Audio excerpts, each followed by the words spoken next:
hard times into good times. I'm your host, Jay Taylor, and I'm really glad to have with me once again Michael Oliver. We've missed him. He's was out the last couple of weeks. He was away, and then we had a full schedule last week and couldn't find the time to get him on. But even when we can't squeeze Michael into our show, I like to sort of update my listeners on some of his latest remarks. And so Michael has become a very important person for me, and I think probably for a lot of you folks out there too, in terms of keeping track of where the gold markets are going. So we're really pleased to have him back. Thanks for joining me again, Michael. Glad to be back. Always good to have you, and I want to tell my listeners olivermsa.com, olivermsa.com, to keep up with what Michael does. Well, Michael, a few weeks ago, most technical analysts that I follow were suggesting that we would most likely have another test of the lows in gold. And one whom I know, follow, and think pretty highly of, he suggested, at the time we were down about 18% from the peak, but he felt that we were going a lot lower than that. And though you basically sort of drew a line in the sand, I think it was something like 1193 or something like that, you were really quite convinced that your work was telling you that basically that was about as low as we would go. And doggone it, you were right. What did you see there? Oh, about 5 things. Most of them momentum-based. One was price-based.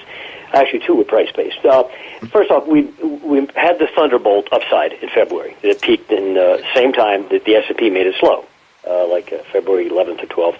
Gold had surged up to 1260.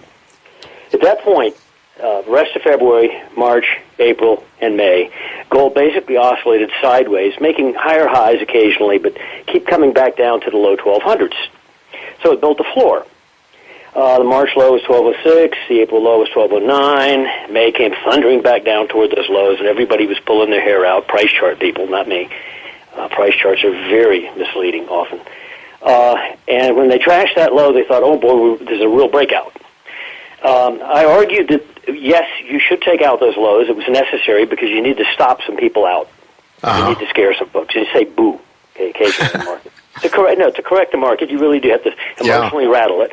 And one way to do that is to blow those lows, trade 1200, which means, of course, trade under 1200. You rarely stop at a round number. But I didn't think we'd go below 1193.60, and there was a reason for that, and that low was a reaction low 2 days after the explosive peak at 1260 in the second week of February. 2 days later, you traded back down savagely to 1193.60, and then rocketed back up into the 1200s. That was the first correction following the February surge, and I didn't think it should come out. All the other lows should. March low, April low. They did, and we stopped at 1199 in the dark, electronic trading at night. That was it.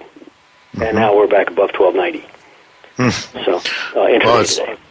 Yeah, so you're almost, more than $100, about $100 above where you called it, which is a good move, a good move for sure for our gold shares. Now the gold shares seem to be taking a bit of a breather the last couple of days. What do you see there? And do you see something on the XAU? Or I'm still more bullish on gold miners than I am gold. That has not been the technical argument or not justified to belong gold miners for the last decade relative to gold. That is. Even during the big bull trend in gold, it peaked in 2011. Yeah, that's true. So, but that changed. That changed last year. It was pretty clear to us that we argued that when gold turned, though you might want to buy gold, it's better to buy GDX or gold miners. So GDX is an unlevered ETF. It was trading at 13 at the time. We argued that if you hit $15.50 to $16, which we did in early February, you were going to 39 is our ultimate target, probably to be seen this year. We stopped at 26, had a $4 pullback, back to 26, made new highs. Right now we're above 25. It's still sort of congesting. But while gold has still not made the new high, GDX has above the high it made in February, March, and so forth. So I still think gold miners are the place to be. I do think the congestion you see on GDX and gold since February is nothing but a rest stop on the way to a larger objective. And I've raised my gold objective from the 1450 area. I've raised it to 1460, 70 on the low end up to possibly 1540. It's a broad zone. On the GDX, I'm still stuck with 39. I think that's where we're headed. And from a current 25 level, that still means a huge percent move left. And I think you can see it this year. Wow. At that point, I would really do some assessing on the potentials for a pullback. Not a bear market, but a serious pullback. But I think we've just undergone what probably is going to be, in hindsight, the big pullback of the move. We've already seen it. So don't expect another until you get to your objective. Until you get up around 1450 or so. Around 1450 plus on gold in the very upper 30s on GDX. I would not expect to undergo another process like we just saw, which is like 3 to 4 months of work. So this may be a good time for people to start looking to accumulate some gold shares, I would think. I have to ask you this. I saw one person this last couple of days suggesting that he said, and I think you agree with this, that in a bull market for precious metals, silver usually outperforms gold, and yet that has not been happening, generally speaking. I think gold is still remaining stronger. So this person says, therefore, we don't have a bull market in precious metals. What's your response to that? I haven't updated it lately, but I do know that the silver-gold ratio spread did shift into a trend favorable direction for silver. I don't think it's done much since then, but I tend to lean toward the idea that silver is probably going to beat gold. I wouldn't make a big issue out of it. I do think it is validated that there is a precious metals bull market because the spread has changed enough, favoring silver, especially in the last few months. Remember, silver was 15, it's now 17. That's a big percent. And the spread ratio that I measure shifted to favorable like a month or so ago, and I don't think it's come out of that. It may not have gone much further, but it did enough to validate that, if that is in fact a requirement for a precious metals bull market. Now, they don't necessarily buy into that. Michael, one more question going back. You said there were about 5 things you noticed that caused you to draw the line in the sand at 1163. I'm sorry, at 11. What was the number? 1190 to 1200. 1193. Yeah. And 2 of them you said were price. Now, I want to ask you, could have you predicted this without your momentum work? Could have you looked at those price indicators? It was a combination. The momentum clearly said you were pulling back to support. In other words, when you look at a price chart, you were punching through a low, bunch of lows. The Feb the March-April lows. So there's a floor that you were breaking below. So that's what scared the price folks. But when you looked at momentum charts, quarterly momentum or annual momentum, and plotted the same chart, the pullback was sitting on support. So it was a totally opposite visual view of reality. When you look at momentum and price, or price that I'm breaking down, momentum said, oh, you're in the catcher's mitt. Yeah. Okay. All right. To use a baseball analogy, then are we in the what inning of this long-term bull market? Forget about the 1450. I don't have a solid sense of looking years out. I don't have a solid sense. Yeah. Of that. Okay. Fair enough. I take it in phases. Yeah. Okay, take it in phases. All right. Well, that's very helpful to take it in phases. That's for sure. Not plan your future indefinitely, but looking at the future, Michael. I don't think there's a market in the world that is more important than the U.S. Treasury market. And you put out an article just the other day talking about T-bond blowoff. And lo and behold, I call up a chart. I call up a 25-year chart to see where we're at.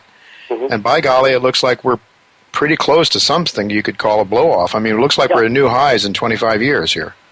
Yeah, well, I used the futures.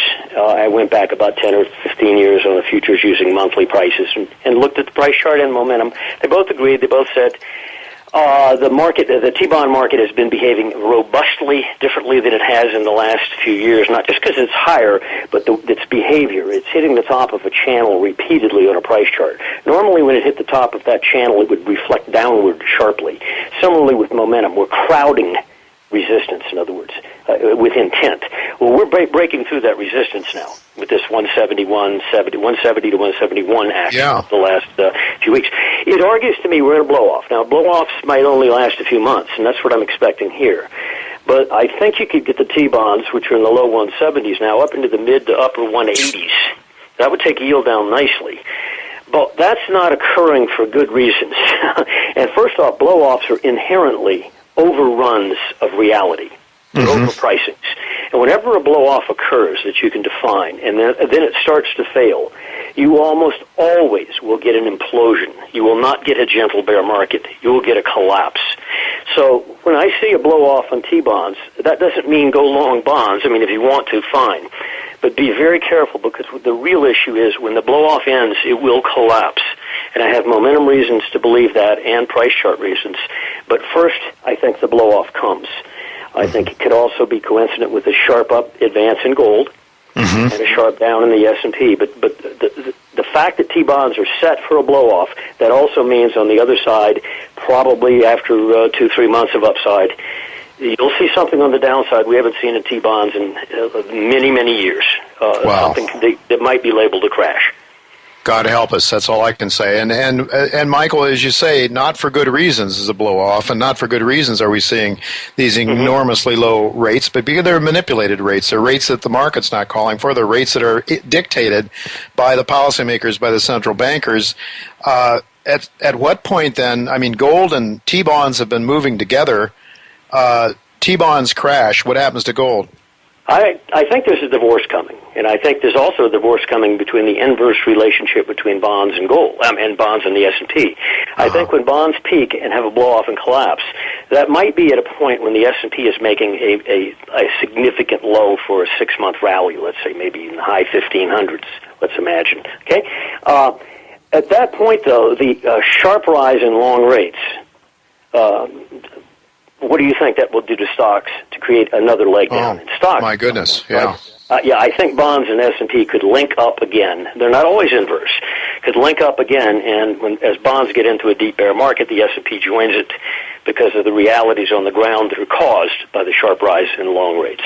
All right. And I think that gold will be the money of the world. Yeah. Will be the recipient of it. Well, I think you've made the case. Certainly one that seems highly logical to me, Michael. We're going to have to leave it go at that because we are out of time. Your insights always so greatly appreciated. Thank you so much for being with us, and we'll look to do it again next week or sometime in the near future. Look forward to it, Jay. Thank you.